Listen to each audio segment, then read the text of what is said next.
So, we exist to experience the full spectrum of life, exposure, experience, reconciliation and consummation basically.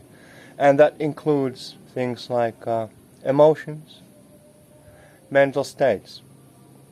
There is the idea that enlightenment is a type of transcendence where all of that ceases to be. If that were so, then all of your negative emotions would vanish, but also all of your positive emotions would vanish. And again, all of your subtle mental states would vanish. You would no longer be an embodiment of living reality. You would absolve, dissolve and vanish, right? And that sort of enlightenment, ascension, is as good as death. It is terminal. Some do go for that at the end of their lives, but we need not go there while we are still living. The very fabric of life is polarized into pleasant and painful, positive and negative. That is simply the way things are, and our problem is simply in our value assertions. We take the positive as desirable, we attach to it. We take the negative as undesirable. We feel a repulsion toward it, right? Attachment and aversion rooted in our subjective evaluation is the problem, right?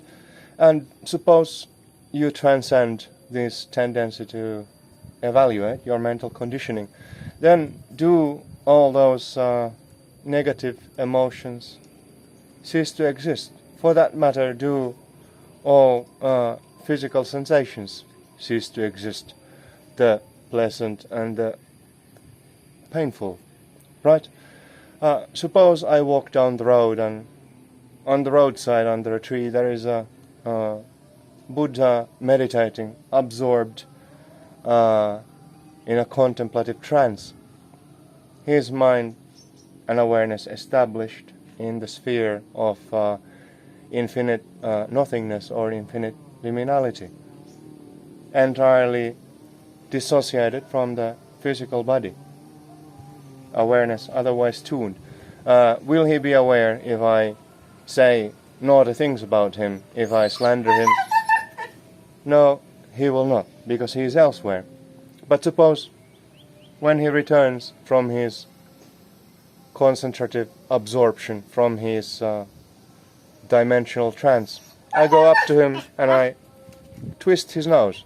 You think the Buddha will feel it? Certainly he will, because at that point his consciousness is in a state of living embodiment, and that necessitates the full spectrum of positive and negative experiences. All we need to do is let them happen, instead of attaching our evaluations to them. Suppose in here I'm recording a video and the doggy dog is whining, getting impatient. Am I annoyed? Well, it is certainly a disturbance to what I'm trying to do.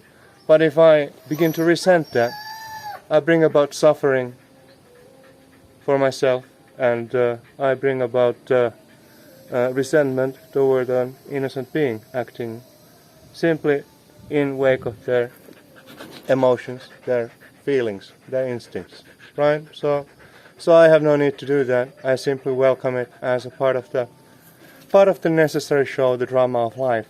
And likewise, if someone slanders me, someone says things that are unpleasant, even I have honestly and sincerely done something, made effort towards something, then it is not recognized, even the very opposite is recognized.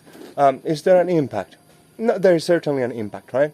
Just as my nose has nerves pain receptors. Just as my tongue has taste receptors, so too my emotional body, the emotional planes of my conscious experience have receptors, and there is an underlying sense of what would be harmonic in terms of actuality, and that is infringed upon.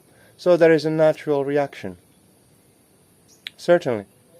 Then what do I do about it?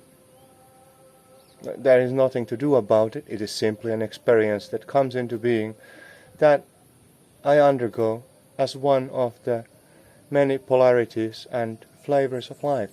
I have no reason to disconnect, dissociate, try to get rid of it. If I do that, then I simply compound the problem and I increase my suffering. I have attached to an idea of not feeling a particular emotion, and I am averse to the texture, the flavor of that emotion being tasted, being experienced. Instead, let me simply taste it in its raw nature for whatever that it is. And in that, there is innate knowledge, there is innate wisdom, and there is also a resolution. Something that we try to manipulate tends to rebel. Something that we allow for, acknowledge, and let it be. That thing will be at ease, and it will dissipate of its own accord. So that is a more wholesome, well-rounded, harmonic approach.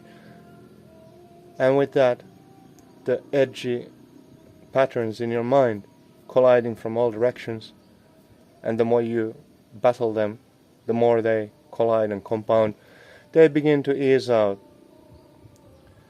into a smoother waveform of consciousness, into a more peaceful sphere of consciousness. And so there, let it all happen. We have the concrete, manifest, emotional states following from our so many interactions. There may be fear, for reason or for no reason, anger, resentment, surprise, joy, affection. All of these come into being, and all of these go. And likewise, there are more subtle states of mind. We have a certain sense of stable self-establishment. We have a sense of flow, flux, adaptive presence. We have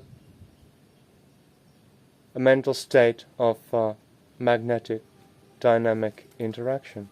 And we have a mental state of expansion, dispersion, from the broadest to the most concentrated, from the adaptive and fluid to the angular and catalytic mental states.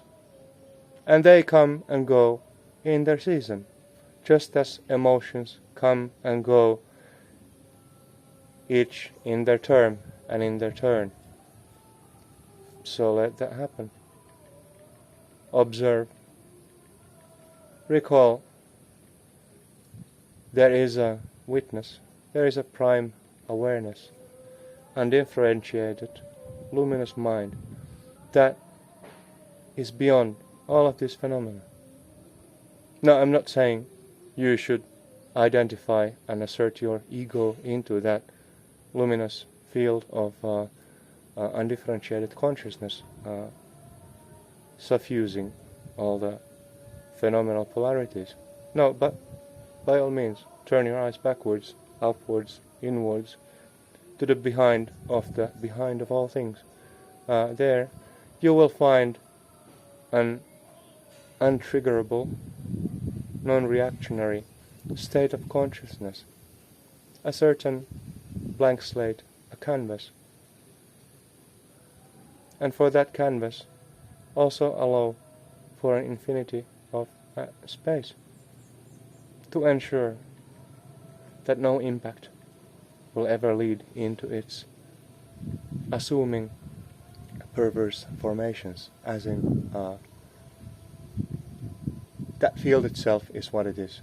But when the inflows from the world make an impact in our field of awareness, we sometimes fall from the high plane and we incarnate, we embody a lower, more concrete plane, and we become that rather than remaining the full spectrum. And from there our problems literally begin to compound. So let us give to God what is God's, and give to the Emperor what is the Emperor's, and give to the immortals what is unto the immortals, and so on. All things necessarily unfold on their respective planes of existence as a part of our living experience, and so we evolve. Do not shy away from the evolution. Things that arrive unnecessarily, as they must be, in the sum total of the causes and conditions that you carry. Welcoming your choices in the moment and your approach are the seeds of a new, hopefully more harmonic becoming. And so we become, continue our journeys in life free of worry, abiding in peace, because there is nothing to be rattled about, nothing to be triggered by. There is simply what is, and we deal with that, and we live with that, and we are okay. Okay? Concluding there.